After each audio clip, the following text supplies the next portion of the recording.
and could travel underwater.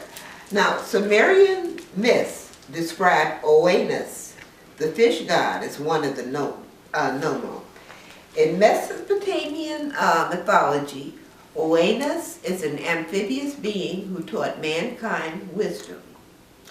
Babylonian priest Berosus said that Oannes had the form of a fish, but with the head of a man under his fish's head, and under his fish's tail, the feet of a man. In the daytime he came up the seashore of the Persian Gulf and instructed mankind in writing the arts and the sciences.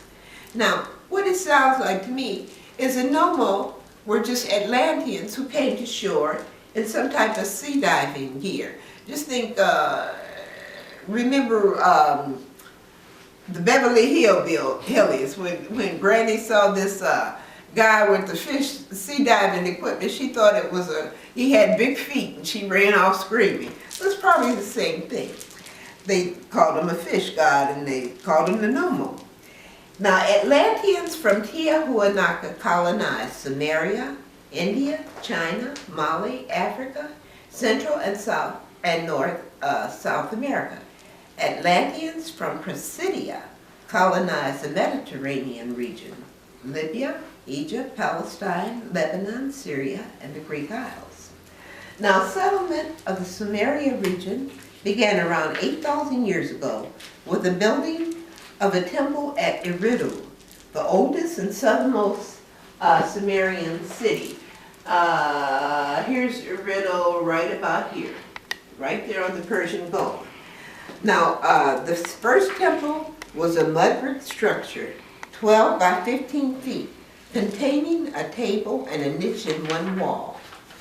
Now, a flight of steps led to the top of the temple, where an asphalt platform topped by a smaller temple with whitewashed walls and dark narrow chambers served as a workshop of the astrologer god or goddess. Now, the entire temple served as a religious, economic, and political, administrative, educational, and astrological center. Now, when John the Baptist baptized, he used a rite of baptism from the Sumerian city of Eridu.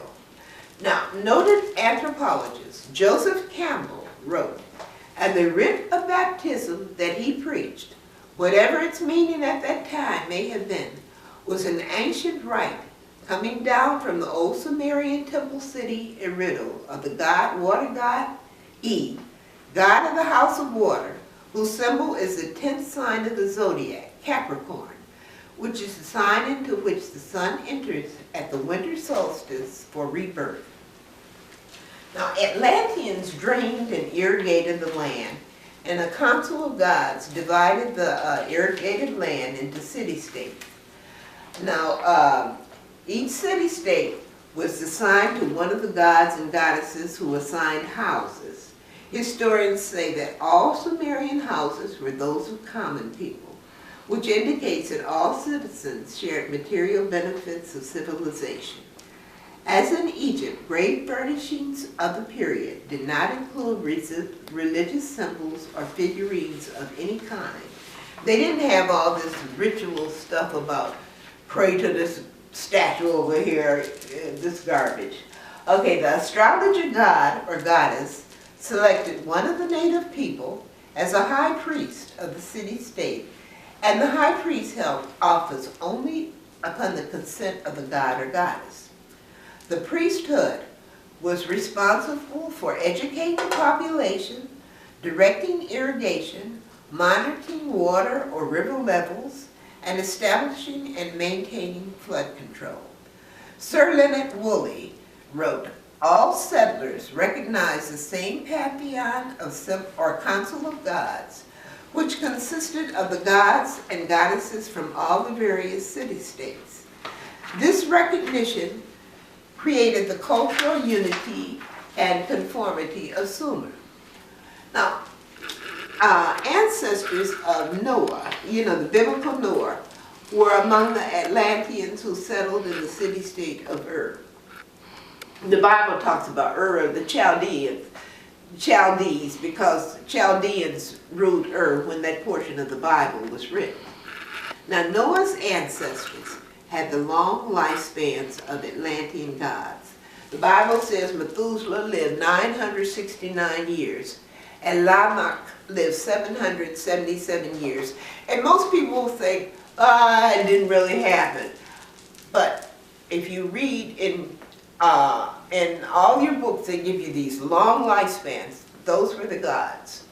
Now Lamech was Noah's father, and when Noah was born, he said, "This same shall comfort us concerning our work and toil of our hands, because of the ground which the Lord has cursed."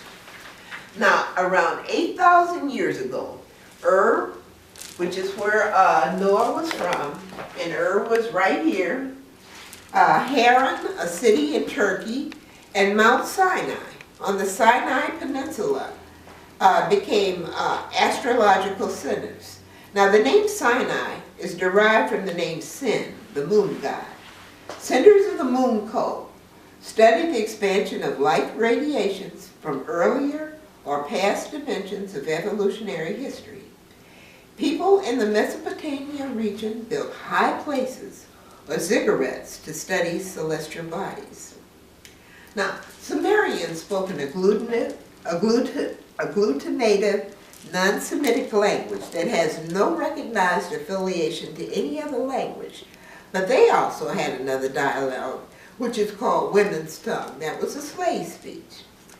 Like Egyptians, Sumerians spoke of a golden age when gods lived on earth and there was no fear, no terror, and man had no rival. Now see, that's the golden age they're talking about, when astrologers and when scientific people ruled, and when rule was organized. Now Sumerians called the sun god Shamash, whom they said rules the ways of heaven and earth. And they considered everything on earth to be but a shadow of celestial realities. They believed gods evolved from the earth and associated them with stars. They also practiced astrology. Now, temples in Sumeria could be divided into 4 common categories, named after the 4 chief gods. The Temple of Sin contained omens involving lunar phenomena such as eclipses, crescents, halos, and conjunctions with various fixed stars. Shamash, the sun god, his temple contained information relating to solar eclipses, simultaneous observations of 2 suns, additional suns. Adab was called the weather god, and it concerned, his temple concerned meteorological information such as thunder, lightning, cloud formations, earthquakes. And the last god was called Venus, and those temples contained planetary information such as the first and last visibilities. So in other words, what I'm saying is these are just like the institutions we have today. They just gave them different names. So when you're looking at ancient people, you have to understand they just had different ways of talking, and you have to try to interpret it. They're not here to interpret it for you. Okay, the Sumerian calendar was based upon lunar months of 29 or 30 days each. Our 7-day week was named with days named for celestial bodies. For instance, Monday, Moon Day. Is that correct? I don't want to tell you something wrong, but all of the days are named after celestial bodies. And Sumerians also practiced medicine. The Sumerian word sama means both vegetable and medicine. Researchers report that the more Sumerian list of plant ingredients used in medicine are studied, the more obvious becomes their genuine knowledge. Now, archaeologists state that people from Chalcudian caves were wandering in the valley of the Hangho or Yellow River around 18,000 years ago. Now, Chinese legend states that people wandered in the wilderness, living without laws, clothing or shelter, and eating only nuts, roots, and berries until the coming of the Nomo. Now the name, I guess you pronounce this Hasia, Hsia, means the people, and was first applied to people of Honan province. Now excavations indicate that Honan province attained a high degree of civilization around 8,000 years ago.